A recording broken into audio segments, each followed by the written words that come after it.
Το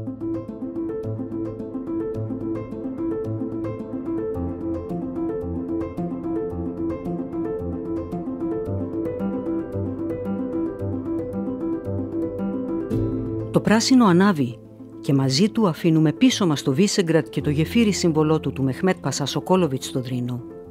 Αυτό έδωσε τον τίτλο, το γεφύρι του Δρίνου, στο προφητικό για τα δεινά που θα έρχονταν της Ιουγκοσλαβίας αριστουργηματικό μυθιστόρημα του νομπελίστα Ιβο Άντριτς.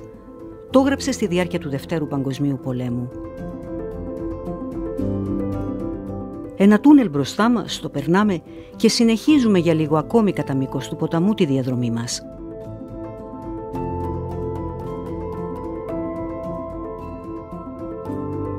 Ένα τζαμί, ένα σέρβικο νεκροταφείο λίγο πιο κάτω στην άκρη του χωριού,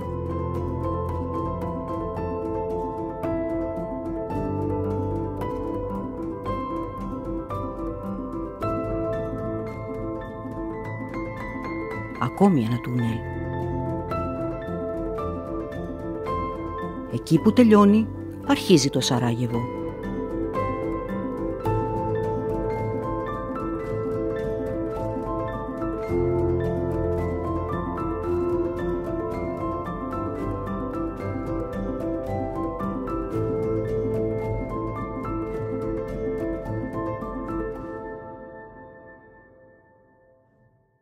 Όλοι μας κάτι ξέρουμε για το Σαράγεβο, την πρωτεύουσα της Βοσνίας.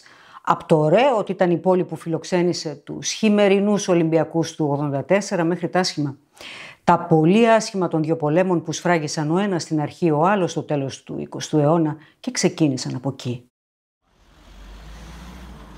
Το 1914 λοιπόν, εδώ, σε αυτή τη γωνιά του Σαράγεβο, άναψε η σπίθα του Πρώτου Παγκοσμίου όταν ο Σερβοβόσνιος Γκαβρίλο Πρίντσιπ τράβηξε τη σκανδάλη και σκότωσε τον αρχιδούκα Φερδινάντο της Αυστρίας και τη γυναίκα του σε εποχές πολύ ταραγμένες. 78 χρόνια αργότερα, το 1992, σε καιρούς ξανά περίπλοκους, το Σαράγεβο θα βρεθεί στο επίκεντρο του εμφυλίου.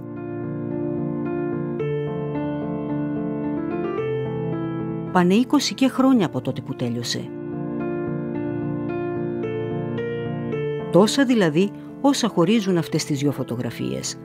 Τραβηγμένες στο ίδιο σημείο, στον κεντρικό πεζόδρομο της Φερχάντια. Πολεμικό ρεπορτάζ τότε, διακοπές τώρα. Μακάρι να μπορέσουν οι επόμενες γενιές να ξεπεράσουν το παρελθόν. Βλέπετε, η συνθήκη του Ντέιτον που σηματοδότησε το τέλος των μαχών και τη δημιουργία μιας χώρας που δεν έχει ενιαία δομή, αλλά περιλαμβάνει δύο συστατικές οντότητες, την Ομοσπονδία και τη Σερβική Δημοκρατία, αλλά και μια αυτοδιοικούμενη περιοχή στο βορρά, το Μπρούτσκο.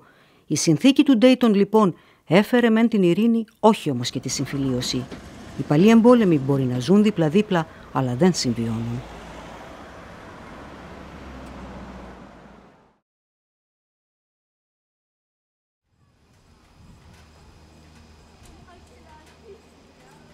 Οι κρεμαστές γόντολες πηγαινοέρχονται δίχως σταματημό από και προς το Τρεμπέβιτς. Το τελεφερίκ πρωτολειτουργήσε το 1959. Τεχνικά προβλήματα το ακινητοποίησαν λίγα χρόνια πριν από τον πόλεμο. Στη διάρκεια του εμφυλίου καταστράφηκε. Ολοκαίνουριο πια επαναλειτουργεί από το 2018. Τα 7 λεπτά από το βουνό μέχρι κάτω είναι ο καλύτερος τρόπος να αγκαλιάσει μονομιά στο βλέμμα ολόκληρο το όμορφο Σαράγεβο.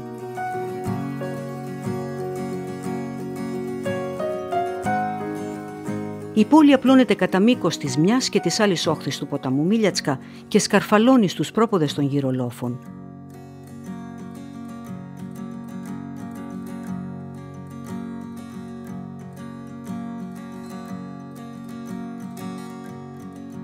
Το παλιό της κομμάτι, η τόσο ιδιαίτερη μπαστάρσια με τα σοκάκια, τα μνημεία, τους καφενέδες και τα μικρομαγαζά της, σε διακτηνίζει στο οθωμανικό παρελθόν και δικαίως συγκεντρώνει την προτίμηση των τουριστών.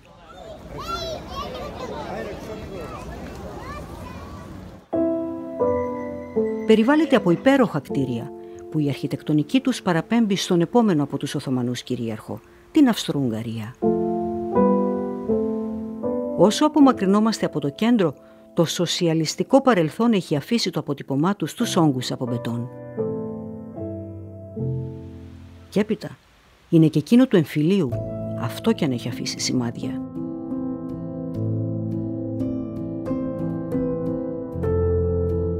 Σφαίρες και όλμοι φαίνεται που έπεσαν.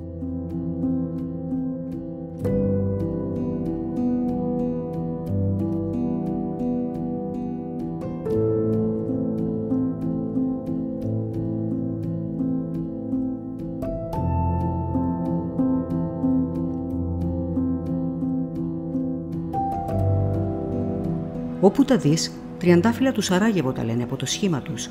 Μην τα πατήσεις. Από σεβασμό. Άνθρωποι σκοτώθηκαν εκεί. Ο γεμισμένος με το κόκκινο μείγμα κρατήρας από την οβίδα που έσκασε συμβολίζει το αίμα που χύθηκε. The total length of the front line around the city of Sarajevo was at that time 65 kilometers and Ο εμφύλιος συμπεριλαμβάνεται πλέον στις ξεναγήσεις των ταξιδιωτικών πρακτορείων. Το τούνελ του Σαράγεβο δίπλα στο αεροδρόμιο είναι ένα από τα πιο επισκέψιμα σημεία. Η υπόγεια σύραγγα ξεκινούσε από το κελάρι του σπιτιού της οικογένειας Κόλαρ στο Μπούτμιρ, περνούσε κάτω από το διάδρομο του αεροδρομίου, το οποίο έλεγχαν τότε οι Κιανόκρανοι, και κατέληγε απέναντι στην Ντόμπρινια. Ήταν η βασική οδός ανεφοδιασμού της πόλης στη διάρκεια της τριετούς πολιορκίας της από τους Σέρβους, καθώς ένωνε το αποκλεισμένο Σαράγεβο με τις υποκυβερνητικό έλεγχο περιοχές. Είχε μήκος 800 μέτρα, ύψος 1,60, πλάτος 1.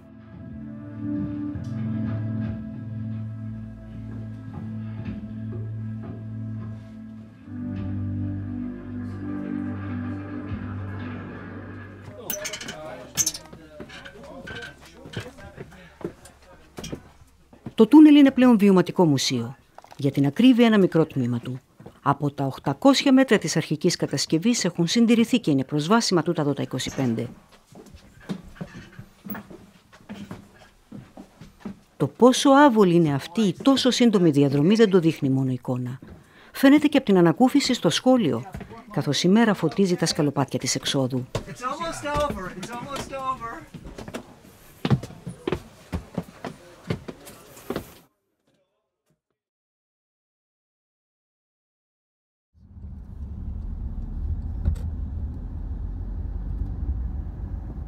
Ο επισκέπτης δεν αντιλαμβάνεται εύκολα πότε περνά από τη μια συστατική οντότητα της Βοσνίας στην άλλη. Από την Ομοσπονδία η Φεντεράτσια δηλαδή, στη Σερβική Δημοκρατία η Ρεπούμπλικα Σέρψκα και το αντίστροφο. Τα σύνορα δεν είναι εμφανή. Οι γραμμές είναι μόνο για το χάρτη. Σε κατευθύνουν βέβαια οι σημαίες, εμπροκειμένου η Σερβική. Κινούμαστε λοιπόν στη Ρεπούμπλικα Σέρψκα.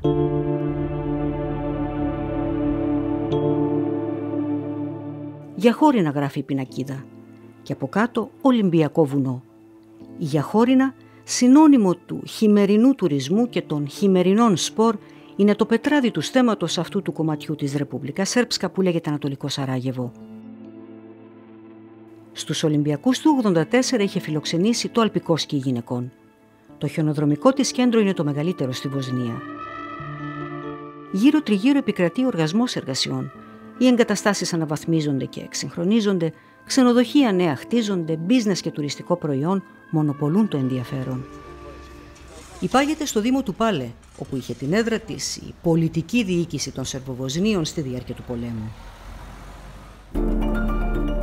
Και σε αυτό εδώ το ξενοδοχείο της Γιαχόρινα, τώρα η Σκαντόλινα που δεν έχει αλλάξει και πολύ έκτοτε, είχε γίνει το Μάη του 1993 μια δραματική συνεδρίαση της Βουλής των Σερβοβοσνίων παρόντος του τότε Πρωθυπουργού της Ελλάδας, Κωνσταντίνου Μητσοτάκη. Είχε έρθει σε μια προσπάθεια να πείσει τους βουλευτές να αποδεχτούν το ειρηνευτικό σχέδιο των Βάνσκε Όουεν. Δεν τα κατάφερε. Δυστυχώς η προσπάθεια απέτυχε. Η Βουλή, το Κοινοβούλιο επέμεινε στην προηγούμενη απόφασή του απορρίψεως του σχεδίου Βάνσκε Όουεν και προσφυγή σε δημοψήφισμα στις 15 και στις 16 του μηνός. 2 χρόνια αργότερα, αρχές φθινοπόρου 1995, οι νατοικοί βομβαρδισμοί κατά των Σερβοβοσνίων θα σημάνουν την αντίστροφη μέτρηση για το τέλος του εμφυλίου. Η μεταπολεμική Βοσνία παίρνει σάρκα και οστά λίγο πριν από την εκπνοή του 1995 με την υπογραφή της συνθήκης του Ντέιτον. Η Νέα Βοσνία έχει το ίδιο όνομα με την παλιά και τα ίδια εξωτερικά σύνορα. Όλα τα άλλα είναι άλλα. Πολυδέδαλα και πολυεπίπεδα. Από τους χάρτες που έχουμε δει μέχρι στιγμής έχουμε πάρει μια ιδέα. Ακούστε όμως και αυτό. Από τις 2 τις συστατικές οντότητες, η Φεντεράτσια είναι χωρισμένη σε καντόνια. 10 τον αριθμό. Κάθε καντόνι έχει τη δική του βούλη και τα δικά του υπουργεία. Δική της βούλη και υπουργεία έχει και η Ρεπούμπλικα Σέρψκα. Συν η Ομοσπονδιακή Βουλή και τα Ομοσπονδιακά Υπουργεία με έδρα το Σαράγεβο. Η πολύπλοκη και πανάκριβη αυτή διοικητική δομή, μόνο να σκεφτεί κανείς πόσοι δημόσιοι υπάλληλοι χρειάζονται για να στελεχωθεί, λειτουργεί αντιπαραγωγικά για τη χώρα και ευνοεί τη διαφθορά. Αλλά είπαμε, μαζί και χώρια. Όπως χωριστά είναι τα σχολεία, διαφορετικά και τα βιβλία της ιστορίας.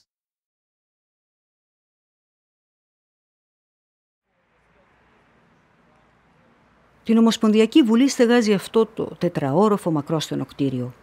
Το πολυόροφο πίσω και πλάι τα Ομοσπονδιακά Υπουργεία. Είχε γίνει σουρωτήρι στον πόλεμο. Είχε γίνει και σύμβολό του, καθώς πρωταγωνιστούσε σε πάρα πολλά ρεπορτάζ. Βλέπετε, δημοσιογράφοι, φωτορεπόρτερ και τηλεοπτικά συνεργεία έμεναν τότε απέναντι, στο Holiday Inn, και είχαν σχεδόν μόνιμα στραμμένες τις κάμερες πάνω του. Τα περισσότερα χρήματα για την αποκατάστασή του μετά το τέλος των εχθροπραξιών τα έδωσε η Ελλάδα. Έτσι το όνομα του σήμερα είναι κτίριο φιλίας Ελλάδας-Βοσνίας. Λίγο πιο εκεί η γέφυρα Σουάντα και Όλγα πάνω από το Μίλιατσκα. Κουβαλά 2 τραγικές, βαθύτατα αντιπολεμικές ιστορίες από τα χρόνια του 90, όταν ακόμα την έλεγαν Βέρμπανια. Μετονομάστηκε σε Σουάντα και Όλγα στη μνήμη της Σουάντα Ντιλμπέροβιτς και της Όλγα Σούτσιτς, που έπεσαν νεκρές από πυρά σνάιπερ στη μεγάλη αντιπολεμική διαδήλωση τον Απρίλιο του 1992, τότε που ξεκινούσε το κακό. 1 χρόνο αργότερα, η μουσουλμάνα Αντμίρα Ίσμιτς και ο Σέρβος Μπόσκο Μπέρκιτς, γέννημα θρέμακοι 2 τους του Σαράγεβο, που δεν άφησαν τον πόλεμο να επηρεάσει τα συναισθήματα και τη σχέση τους, θα ξεψυχήσουν με το που παίρνουν τη Βέρμπανια στην προσπάθειά τους να εγκαταλείψουν την πολιορκημένη πόλη. Ποιος από τους εμπολέμους που υποτίθεται πως είχαν συμφωνήσει να τους αφήσουν να φύγουν τράβηξε τη σκανδάλη, παραμένει άγνωστο. Εδώ στο κημητήριο των Λεόντων ψηλά στο Σαράγεβο, η Αντμίρα και ο Μπόσκο αναπαύονται πια για πάντα μαζί. Ακριβώς από κάτω ο Κουρτ Σόρκ, ο ανταποκριτής του Reuters που έκανε παγκοσμίως γνωστή την τραγική τους ιστορία και σκοτώθηκε από αντάρτες το 2000 στη Σιέρα Λεόνε. Το είχε αφήσει παραγγελιά να μεταφέρουν τη μισή από την τέφρα του κοντά τους όταν θα ερχόταν η ώρα.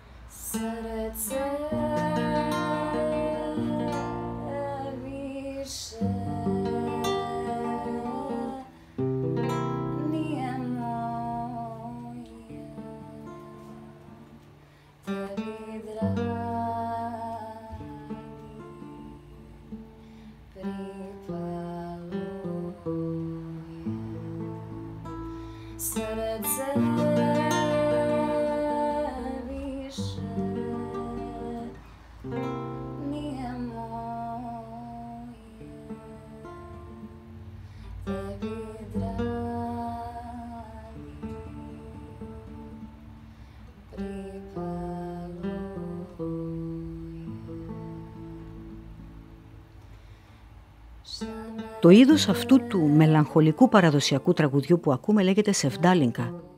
Όπως ο πόλεμος, έτσι και η Σεβδάλινκα έχει θέση στα προγράμματα των ταξιδιωτικών πρακτορείων, σε βραδιές σχεδιασμένες για λίγα άτομα, σε περιβάλλον σπιτιού με φαγητό σπιτικό, γλυκά σπιτικά, καφέ φρεσκοαλισμένο.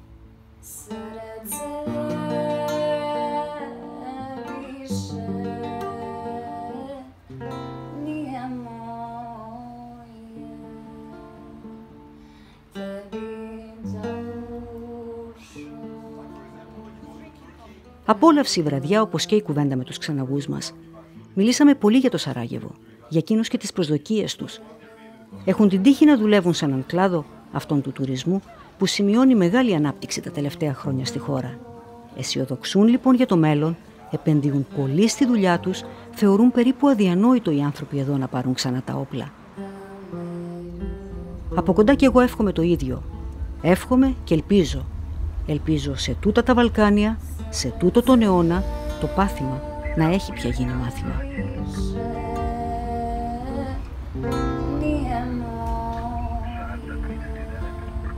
Thank you.